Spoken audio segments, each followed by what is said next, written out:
Hey everybody, and welcome to episode 7 of the Hilltop Sports Report. My name is Jumpin Jack Carlson, your host. In this episode, we've got Coach Curt Lamb from over at the SAW stopping by to chat about his role in the strength and conditioning side of things at Cornell. He serves so many roles. So excited to talk with Coach Curt Lamb on this episode. Without further ado, let's hit the music and start episode 7 of the Hilltop Sports Report. Let's go Rams! Let's go Rams!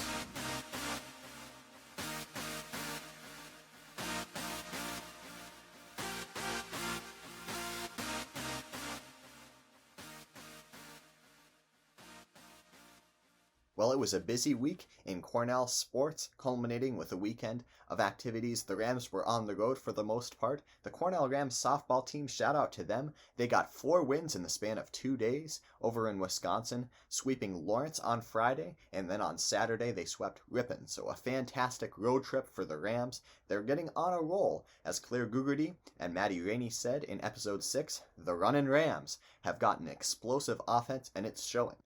This upcoming Saturday, the track and field programs will compete in the Cornell Invitational hosted right here in Mount Vernon, Iowa. That begins at 10. The softball team will host a doubleheader beginning at 1 p.m. So stop by Van Meter Family Softball Field for those 2 games if you're in the area. As for the other events, go to cornellrams.com and that will be your one-stop shop for information on the Cornell Rams upcoming events and past events.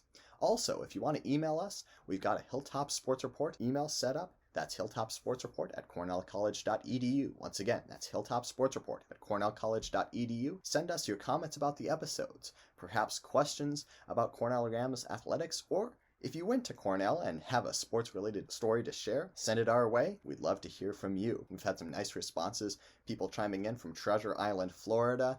We've had Nebraska represented, Hawaii in some of our other webcasts, at baseball, softball, and lacrosse. So we'd love to hear from you at hilltopsportsreport@cornellcollege.edu.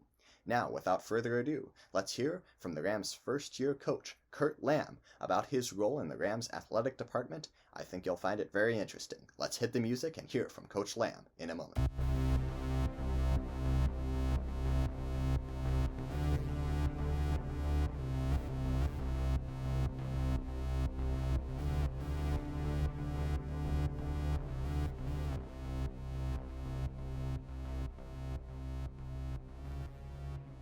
And welcome inside Coach Curt Lamb's office inside the small athletic and wellness center. So glad that Coach Curt Lamb has decided to join us on this episode of the Hilltop Sports Report. Coach Lamb's official title is Assistant Director of Athletics for Sport Performance and Wellness Center Coordinator. And could you remember all of those words if you were asked, Coach Lamb, to begin us off on this podcast? I can remember them. They don't fit on a business card, but I can remember my title. It's about as long as my last title at my last institution. So. All right. Well, I appreciate you coming on, and let's get started. So here on this Thursday afternoon, Coach Lamb is busy from the early morning hours all the way until the end of the day. He's got so many roles here at Cornell. And so what inspired you to pursue a career in the strength and conditioning realm way back when your career was beginning? I've been involved with athletics my whole life. I went to Iowa State. I walked onto the baseball team there. I was on that team for a short time. That kind of all ended for me. I was originally enrolled in education for an athletic trainer. Just decided that wasn't what I wanted to do. Got an opportunity to volunteer as a student, volunteer strength coach at Iowa State, and spent 3 years in the Olympic weight room with athletes there, learning from the coaches there. Found that I enjoyed the preventative maintenance, not the fix and repair like athletic trainers have to do. Enjoyed that. Still have a competitive spirit, so enjoyed being around athletics. And, just had a lot of opportunities present themselves to me over the years. Finished up at Iowa State, ended up at the Arco Olympic Training Center, training athletes prior to the Sydney Olympics. From there, went down to Central Missouri State, got my master's, volunteered my time with the women's basketball program there. Then ended up in minor league baseball for a little while as a strength coach and a bullpen catcher. And then, kind of bounced around and ended up the last 17 years down in South Carolina at Limestone University. And then you're here. So Why did you have that decision to come to Cornell? What was the thing that you just said, wow, Cornell College in Mount Vernon, Iowa, this is the place for me after 17 years at Limestone? What made that decision for you? Yeah, I mean, I'm originally from Des Moines. My wife's originally from Mount Pleasant. So we've always, even when we went down to South Carolina, 17, 18 years ago, our intent was to always move back home at some point. And, the opportunity presented itself. And, Cornell has been one of those schools that, growing up in the state of Iowa, you've always kind of heard about, you always kind of knew about it. And it was just a great opportunity for me. Coach Meeker and the search committee gave me the opportunity. So, I resigned my position down there and showed up here last August. Yeah, and that's awesome. So how do you have your coaching philosophy apply to many different sports? Because you're in charge of basically every single sport here that trains inside the SAW. So what is the constant throughout your coaching philosophy that you apply? Really, really simple, Jack. It's make them durable so they're available. Our athletes are here to play a sport. They're not here to become Olympic weightlifters, professional powerlifters.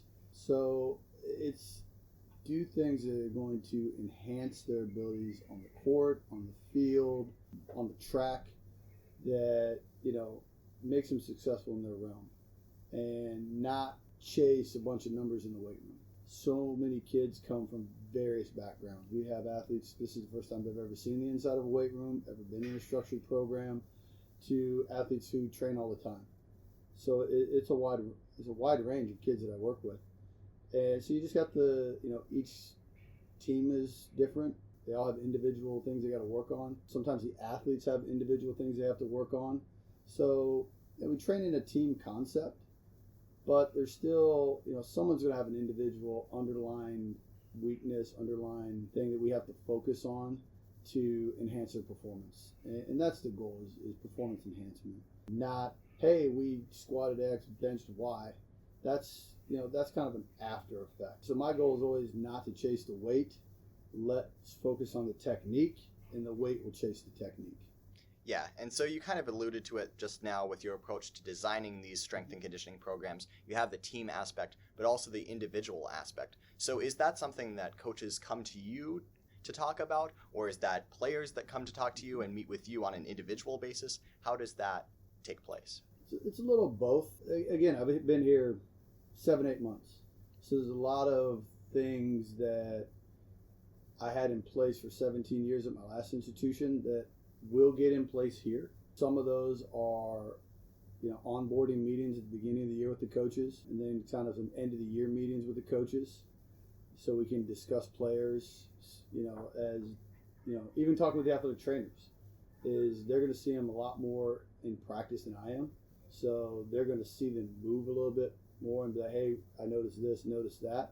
And then that gives me ideas of what we have to work on. And sometimes it's just individuals coming in and going, hey, coach, I really want to work on this, or I really want to work on that. Because, like I said, every kid's going to be different. Every kid's going to have a unique movement pattern. They may have some underlying things that they've never noticed they've had before. And then I've noticed, like, hey, you're moving kind of funny this way. That looks a little tight. I noticed this, noticed that. So, you'll see those types of things. And that's just picking that up over years and years of coaching, that I can identify those things on the fly. But sometimes it's talking with the athletic trainers too. They might, Lauren might see something out of practice. He goes, hey, I noticed such and such was moving like this. What do you got that we might be able to address? So it's constant collaboration. I've been doing this a long, long time, and I don't know everything. When I get to the point where I don't want to try and learn more, then it's time for me to find a new career. This field is constantly changing. It started off with one guy who was just lifting weights, and a football coach decided that he was strong and made him the first strength coach ever in college down in Nebraska, Boyd Epley. And then it's transformed into so many different things, especially with the integration of technology and so many advancements there, that, there's just a lot of different avenues of training, and there's not one right or wrong way. It's finding what fits the best system for the athletes that we have here, and finding ways to keep them progressing forward. And there's a lot of things that I've got, on a master plan that I want to get implemented here, but it's going to take time. It's going to take time to build this. And it's not my first time doing this. I was the last school was the first ever strength and conditioning coach that school's ever had. So a lot of education in the first couple of years. And it took about 3 or 4 years, and then things really got into place. Things were pretty much self-sustainable. It was just the system was in place. But it takes time to get there, and we'll get it there. And I think we have a really good start here, a good infrastructure here. Now it's just kind of fine-tune all the pieces and bring some things in that be unique to the training here, unique pieces to the saw that not only will the athletes have access to, but even the general population will have access to some of it. Some of the technology will be kind of kept under lock and key, but some of the other training aids will be all-purpose training aids to enhance the total experience down here at the saw. And so you mentioned that you don't want your athletes chasing that number on bench press or squat or anything like that. So how do you measure progress of your athletes? I mean, we still do our testing. You still have to have a kind of a start point and an end goal. So we do rounds of testing. My philosophy has always been is, especially in the fall when the kids get here, we don't do any testing for the first couple of weeks. One, we got to knock the dust off them a little bit because they've been at home. You don't know what they've been doing. And you have all the new kids come in. So I want to be able to get my eyes on them, see how they move, determine if it's appropriate for what we're doing. So we will do a round of testing, and as we're here more and I have more things implemented, testing procedures will get more ingrained. But one thing I introduced, and I've only kind of built it out for a couple teams currently, I'll keep a full sports profile on every single athlete. And though it has squat numbers, bench numbers, those types of things in there, I use a strength to mass ratio to determine, are they improving? How strong are you for your own body weight? Not that I got to have every athlete do X, Y, and Z. How strong are you for your own body weight? And then within those matrices it's all color coordinated like a stoplight, green, red, yellow. So if it shows that lower body strength based off their squat, it's a green, which is a really good number, but their power numbers in a red, well, I don't need to spend more time getting them stronger.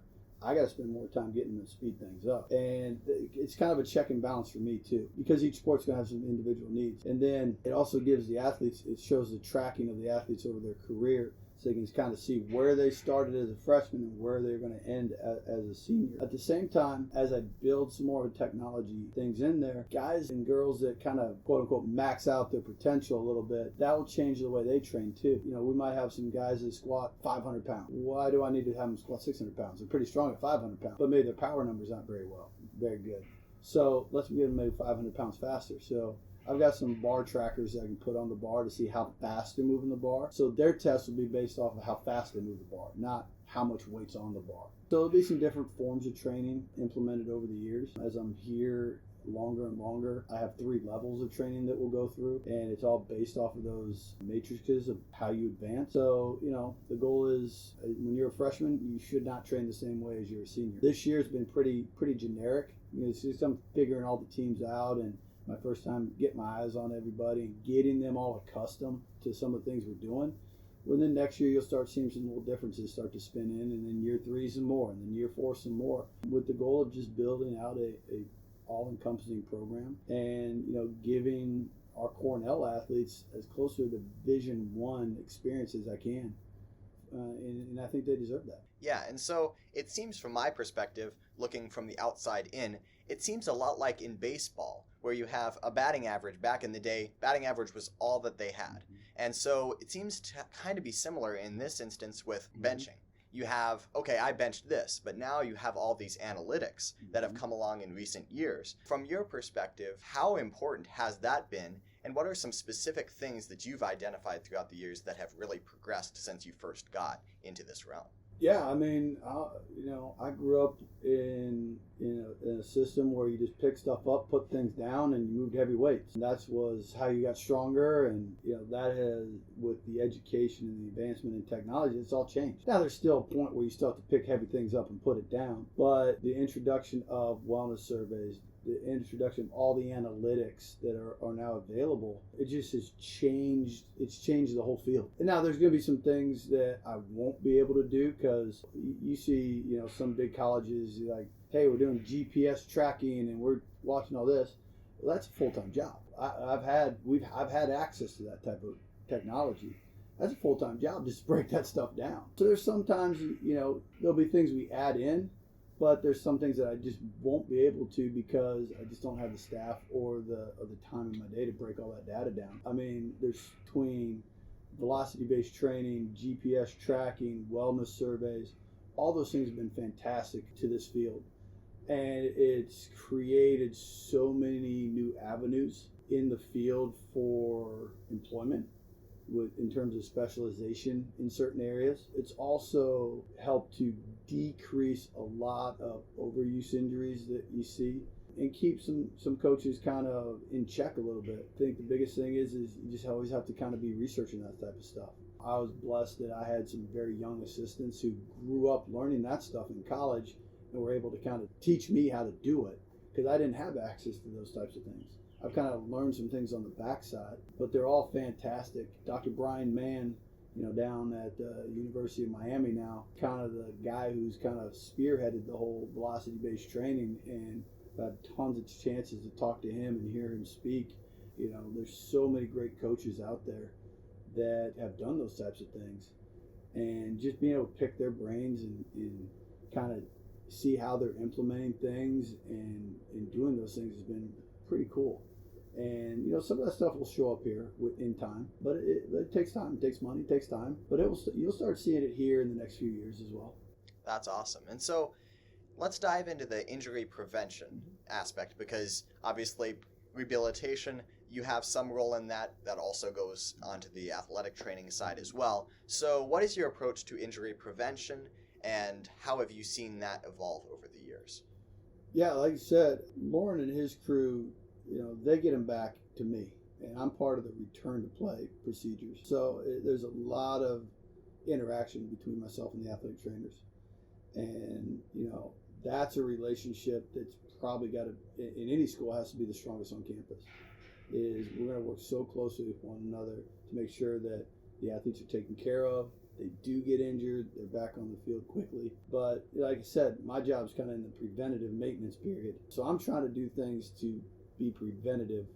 Injuries are going to occur. It's part of athletics. There's no way around it. If you play athletics, you're going to get some dinged up at some point. So we're going to try and do things to kind of create tension in areas that need to have tension created, strengthen in tendons and joints and ligaments, and try to make them as mobile and as strong as possible. So if an injury does occur, it might shorten the window of rehab. We spend a lot of time in the hips, the knees, the ankles, the upper shoulder girdle. I've been introducing some head and neck training to some teams, which we'll see more and more of that, because concussions are just one of those things once they have one, you're out of it, you're done. But you can protect against those types of things. As the kids get more used to things, and I can add some more things in, see more and more of that type of stuff. We always do something for the hips, the knees, the shoulders in every workout. We'll do some stuff for ankles with some more like volleyball and basketball that are a little more prevalent to rolling them. We'll do a little more head and neck training with football, lacrosse, because of the high number of contacts. And, it's just about trying to make them durable so that, they're not on the sidelines as long. And there's sometimes where there's just underlying things that, we might miss, pre-existing things that might flare up, and those things happen. But over time, the goal is to start trying to bring the injury rates down a little bit year by year. My goal has always been try to be under the NATA standards of injuries, try to come in underneath those. And that takes time. But, the kids have done such a fantastic job buying in early. Seen so many great things out of the athletes here that, like the freshmen now, when they're juniors, that's when you'll see the major impact of the program. When this freshman class has a couple years under the belt, that's when you'll see the real impact of the program. And, the other ones are just keep them healthy and keep them moving. So I've been excited to see the performances of the athletes, the interactions with them in the room, the dedication has been outstanding. I think there's just more things to come, and I'm excited for it. That's amazing. And so let's dive into the baseball realm for a little bit. You have spent some time in the minor league system, both with the Anaheim Angels and the Milwaukee Brewers minor league systems. You mentioned that at the beginning of our podcast. So what was that experience like for you, and what lessons do you carry with you from those moments? I was blessed that, I started off with the Milwaukee Brewers. I was in their minor league system at the low A level. So spent a little time out in Victorville, California with the High Desert Mavericks. And, it's a lot of travel. Let's just put it that way. So you find out early that's a lot of travel. You never unpack your bags. You're home for a few days, throw it back on the bus, and you're gone for a few days. But in that case, I worked with some great athletic trainers. Greg Barajas was awesome. Worked with him while I was out there. That really helped fine-tune a lot of the shoulder work that we do with the athletes, and I still use a lot of it today. Dr. Jobs was the main guy who did all the shoulder surgeries in baseball for a long time. So, got to meet him and talk to him and pick his brain. So a lot of that type of stuff kind of comes into play. At the same time, I was real young, so it taught me a lot how to interact with people from all over the country, all over the world. And my Spanish got really good when I was in the minors. I don't know enough of it now. It's just working and dealing with people like from the Dominican Republic who this is the biggest thing that's ever happened to them. They're coming from poverty. Didn't know, some guys didn't have the right shoes on, barely speak English, and you had to learn how to communicate with. So that was a big learning curve. And then I was blessed to go over with the Anaheim Angels after that. The head strength coach at the time, Brian Grapes, he and I went to Iowa State together. So he saw me at spring training the year before, and he goes, "Why are you working for them? Come work for me. I'll send you back to Cedar Rapids." Sold. I was fortunate. I was the first strength coach on the first team that opened the new Vets Memorial Stadium when it opened. So that was pretty exciting times. And I got to come home, be in Iowa, work with some great coaches and players there that I still am in contact with, quite a few of them to this day. And it was just a good learning. I thought I was always going to be a baseball strength coach growing up. Once I found out how much travel there was and how much I'm not at home, and I was like, I kind of want to start a family. That wasn't what I wanted to do anymore. But I've had some great interactions with people over the years. It was a blessing to be part of that for a short amount of time. And when they find out you were a college catcher, you end up having to catch bullpens. So got to do that as well. So yeah, in minor leagues, everybody's got to serve multiple roles. Whatever roles you can fill, you do it. So do you follow any of those teams, either the Brewers or the Angels, now in 2023? Do you cheer on their major league clubs? Yeah, I still watch them. There's not a lot of players that I had back in those years that are still playing. Mike Napoli's probably the only one I think might still be involved in baseball in some way. I told you before we started.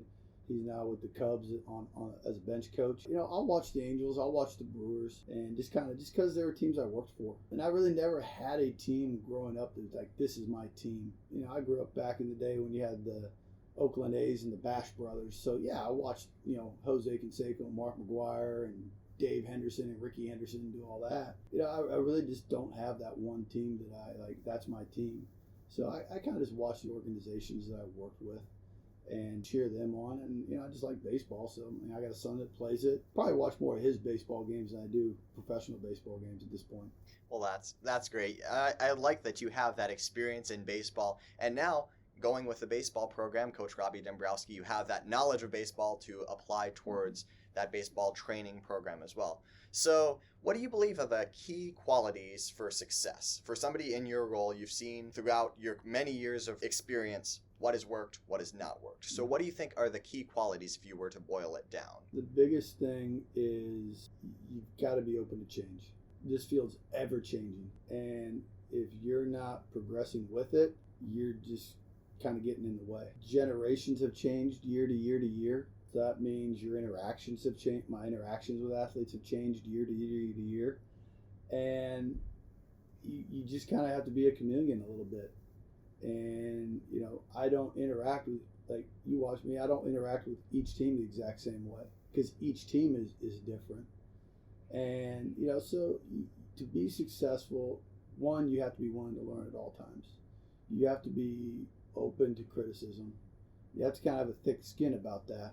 And you just got to be, looking to continue to improve. One of my favorite books is, the 15 Points of the All Blacks, called Legacy. And in that book, there's a Japanese term that they talk about, it's called Kaizen. And it's just, that term is just constant improvement. You're constantly trying to improve. And every day you got to try to do something you're going to constantly try and improve upon. And, even though I've been doing this over 20 years, I'm still looking on ways to improve things, whether it's, the way I program, whether we do an exercise a certain way, whether administer something a certain way. It's finding ways to have constant improvement. And that's just something that's always driven me, is that I'm always looking to improve. And there's certain things that I've always done, I always will do. But there's other things that we can probably do that better here.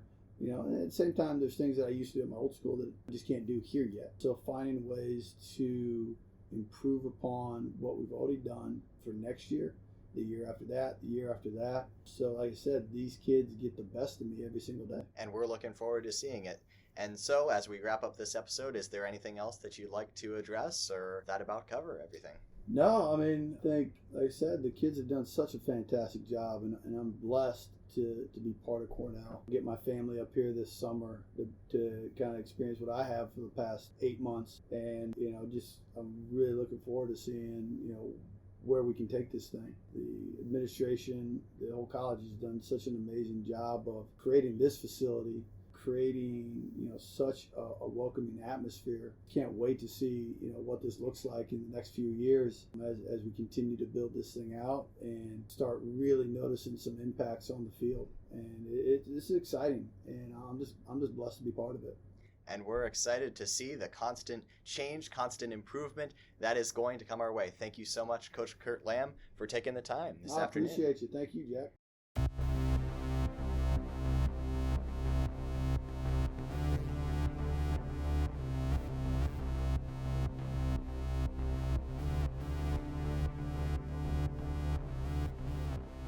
Special thank you to Coach Curt Lamb for stopping by on this episode of Hilltop Sports Report. That'll do it. Thank you so much for listening, and keep an eye out on the Cornell Rams social media platforms, as well as me on Twitter at Jumpin Jack 123 for updates as to when the next episode of the Hilltop Sports Report will drop. This is Jumpin Jack Carlson speaking on behalf of the Cornell College Rams, saying, I'll see you next time. Let's go Rams! Let's go Rams!